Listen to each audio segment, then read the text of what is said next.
નર્મદાના સાગબારામાં જંગલ જમીનના ખેડાણના હકને લઈને આદિવાસી ખેડૂતોના ધરણા જ 11મા દિવસે પણ યથાવત રહ્યા છે। લાંબા સમયથી પોતાના હકની માંગ કરી રહેલા ખેડૂતોના સમર્થનમાં સેરવાઈ વન અધિકાર સમિતિના પ્રમુખ પણ ધરણા સ્થળે પહોંચ્યા હતા। વન અધિકાર સમિતિના પ્રમુખે 12 ગામના ખેડૂતોની હકની માંગણી યોગ્ય હોવાનું જણાવ્યું છે। તેમના કહેવા પ્રમાણે 2002થી જંગલની જમીન પર ખેડાણ કરતા ખેડૂતોને પોતાની જમીન ખેડવાનો હક છે અને વન અધિકારીની જોગવાઈઓ મુજબ વર્ષોથી ખેડાણ કરતા ખેડૂતોને અટકાવી શકાય નહીં। સાથે જ તેમણે ઉમરપાડાના ખેડૂત ભાઈઓને પણ આદિવાસી એકતા જાળવીને સંપીને રહેવાની સલાહ આપી હતી। વન અધિકાર સમિતિના જે ઠરાવો પેન્ડિંગ છે તેના પર સરકાર અને તંત્ર ધ્યાન આપી તેનો વહેલી તકે નિકાલ કરે તો વિવાદનો અંત આવી શકે તેવી રજૂઆત કરવામાં આવી છે। બીજી તરફ સાગબારાના ખેડૂતો આજે પણ ધરણા પર બેસીને પોતાના હક માટે લડત ચલાવી રહ્યા છે। ખેડૂતોનું સ્પષ્ટ કહેવું છે કે જ્યાં સુધી તેમના હકો નહીં મળે ત્યાં સુધી સરકાર સામેની લડત ચાલુ રહેશે। મારું નામ નરપતભાઈ વસાવા, ગામ સેરવાઈનો છું અને વન અધિકાર સમિતિનો પ્રમુખ છું। 12 જેટલા ગામોની જે ભાઈઓ છે જે ખેડાણ 2005 પહેલાંના જે ખેડાણ કરી રહ્યા છે, જ્યારે અમને સાંભળવામાં મળ્યું કે જંગલ જમીન ઉમરપાડાવાળાએ પણ ખેડેલી છે અને સાગબારાવાળાએ પણ ખેડી છે અને 2006નો કાયદો એવું કહે છે કે જ્યાં પણ આદિવાસી 2005 પહેલાં જો ખેડાણ કરતો હોય તો તેને જમીન આપવાપાત્ર છે।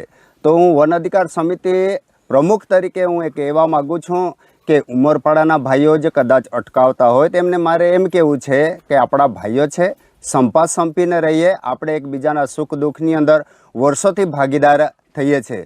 તો મારે એમ કહેવું છે કે કાયદો આપણને સ્પષ્ટતા કરે છે કે આપણને જમીન આપવાપાત્ર છે। તો આપણે કદાચ આપણને જંગલ ખાતું કહેતું હોય કે ભાઈ તમારો સીમ છે ને તમે આ રીતનું ખેંચો કે આ રીતનું ખેંચો, એ વસ્તુ તમે ના માની લેતા પણ માનજો એ ખરું કે આપણા ભાઈઓ છે એમ કરીને સંપા સંપીને એ કાર્ય કરો।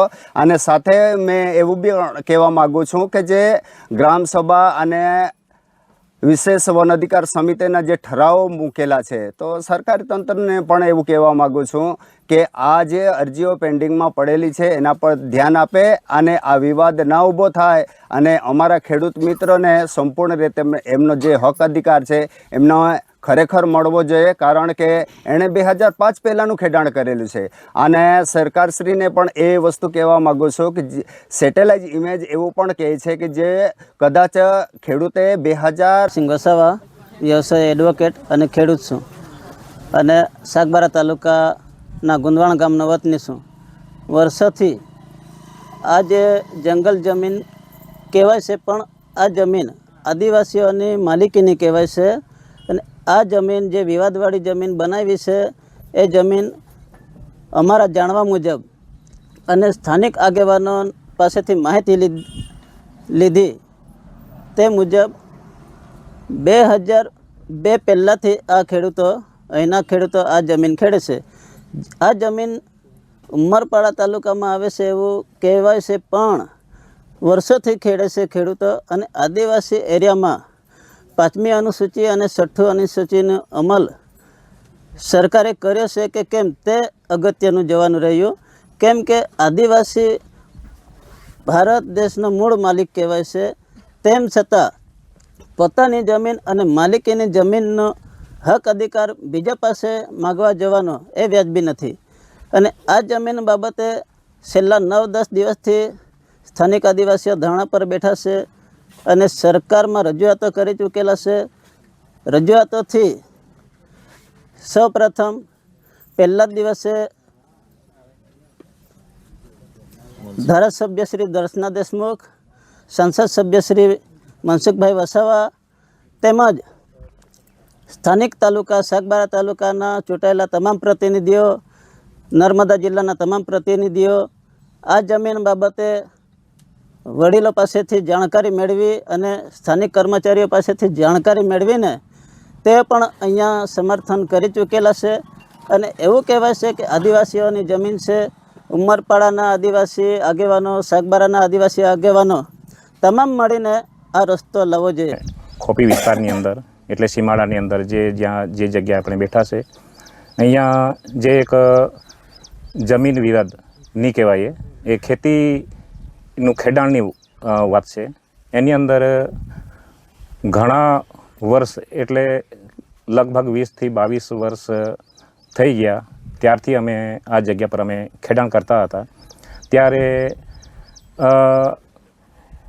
ઉમરપાડા તાલુકો અને આ સાગબારા તાલુકો આવી રીતે ઉમરપાડા તાલુકા વાળાના જે અમુક સરપંચ અથવા વડીલો કહેવાય અથવા જે કંઈ ફોરેસ્ટ વિભાગ કે